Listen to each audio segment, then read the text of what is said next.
Pada umumnya, kita akan marah apabila kita sudah percaya pada suatu kisah, namun ternyata kita dibohongi. Namun berbeda dengan kisah yang satu ini, saudara.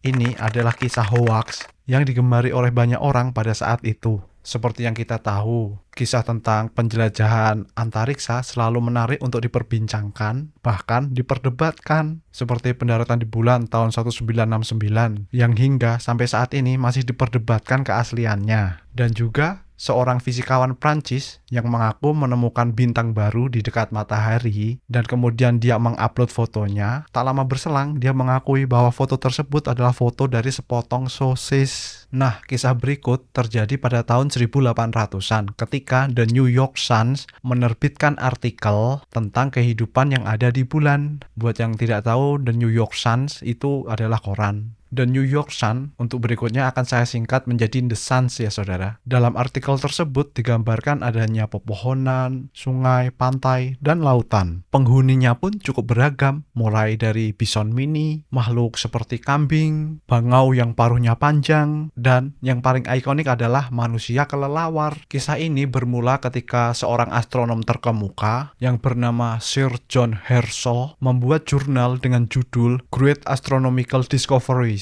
Jurnal ini dibuatnya ketika dia sedang melakukan observasi di Afrika Selatan. Dia melakukan observasi tersebut menggunakan teleskop yang cukup canggih pada zamannya, dan ukuran teleskop tersebut cukup besar dibandingkan dengan teleskop-teleskop lain pada zaman itu. Teleskop ini berdiameter 24 kaki dan beratnya 7 ton. Dia mengklaim bahwasannya teleskop itu bisa untuk melihat kehidupan di bulan. Berawal dari jurnal tersebut, kemudian The Sun menerbitkan artikel tentang penemuan kehidupan di bulan. Dan setelah artikel itu rilis, penjualannya pun meningkat pesat. Ada 2 orang yang dipercaya berada di balik terbitnya artikel-artikel tersebut. Yang pertama adalah penerbit The Sun yang bernama Benjamin Day. Dan satunya lagi adalah seorang editor dari The Sun tentunya yang bernama Richard Adam Locke. Akhirnya pada tahun 1835 pada bulan September, The Sun mengakui bahwasannya artikel mereka itu adalah hoax. Namun hebatnya saudara, setelah pengakuan tersebut, masyarakat justru tidak marah. Pada umumnya mereka justru terhibur dengan kisah tersebut.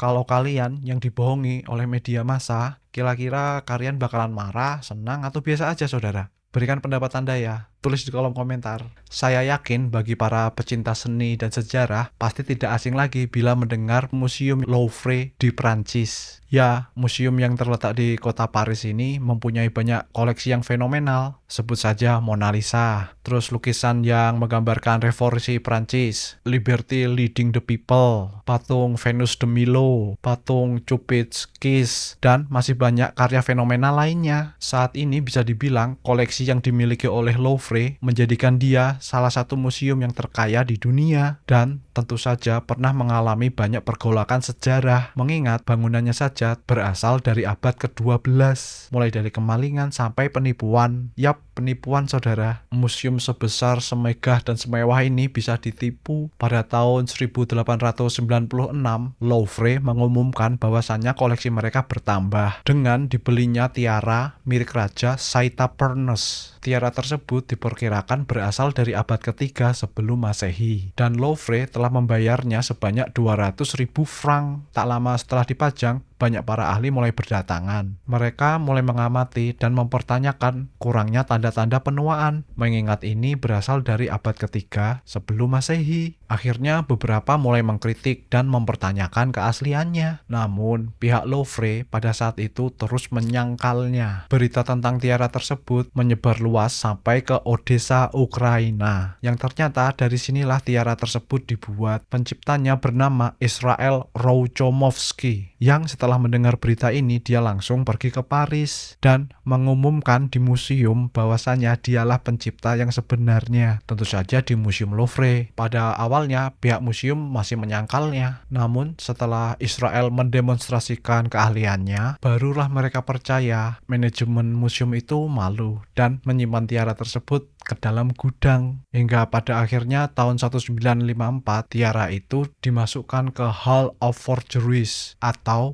balai pemalsuan. Sekelas Lovre pun bisa tertipu loh saudara. Gimana menurut pendapat Anda saudara? Ada nggak kisah lain yang sama seperti ini? Jadi orang yang bisa membohongi instansi besar. Kalau ada berikan contohnya ya. Tulis di kolom komentar. Jangan lupa subscribe channel saya. See you.